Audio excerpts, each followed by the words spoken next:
আমরা উপকূলীয় অঞ্চলের মানুষ, উপকূলীয় অঞ্চল আর দক্ষিণাঞ্চল পাশাপাশি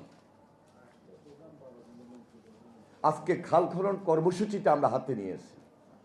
আমি শুধু বৃক্ষরোপণ করলেই প্রকৃতিকে মোকাবেলা করতে পারবো, এটা একটা অংশ, কিন্তু পুরোপুরিভাবে এই পরিস্থিতিটাকে, এই প্রকৃতির সঙ্গে যুদ্ধ করতে হলে সারফেসে ওয়াটারের দিকে আপনাকে নজর দিতে হবে। যার কারণে প্রেসিডেন্ট জিয়ার যে জনপ্রিয় কর্মসূচি খাল খনন কর্মসূচি, সেই দিকে আমরা নির্বাচনী প্রতিশ্রুতি অনুযায়ী বেশি জোর দিয়েছি।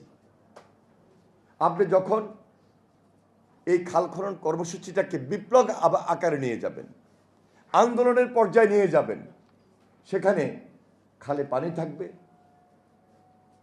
শুষ্ক মৌসুমে সেই পানি ইরিগেশনে ব্যবহার হবে, উৎপাদন দ্বিগুণ হবে, মাছের চাষ হবে, এবং খালের দুই পাড়ে এই যে বৃক্ষরোপণ যে কর্মসূচির কথা আজকে আমরা সবচেয়ে বেশি প্রায়োরিটি দিচ্ছি, সেটা আরেকটা বিপ্লবে আমরা রূপান্তরিত করতে পারবো, যেটা প্রকৃতির সঙ্গে অল ওভার যুদ্ধ করার জন্য প্রকৃতিকে দিয়ে এই প্রকৃতি ট্যাকেল করতে হবে। এবং এই খাল খনন কর্মসূচির কারণে আমরা সেখানে কর্মসংস্থান হবে, সেখানে পরিবেশের ভারসাম্যতা আসবে, ভূগর্ভস্থ পানির যে লেয়ার দিন দিন নিচে নেমে যাচ্ছে, সবচেয়ে বেশি কঠিন বিপদে পড়বো আমরা উপকূলীয় অঞ্চলের মানুষ। এখন থেকে যদি 50 বছর পরে চিন্তা করেন, যদি এখন যে পরিস্থিতি আছে এটা যদি চলতেই থাকে, 50 বছরের পর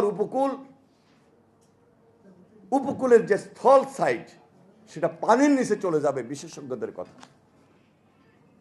তাহলে আমি যদি খাল খনন কর্মসূচি, বৃক্ষরোপণ কর্মসূচি দিয়ে প্রকৃতিকে মোকাবেলা না করি, বসবাস করার মতো কোনো সুযোগ উপকূলীয় অঞ্চলের মানুষ জায়গা খুঁজে আমরা পাবো না।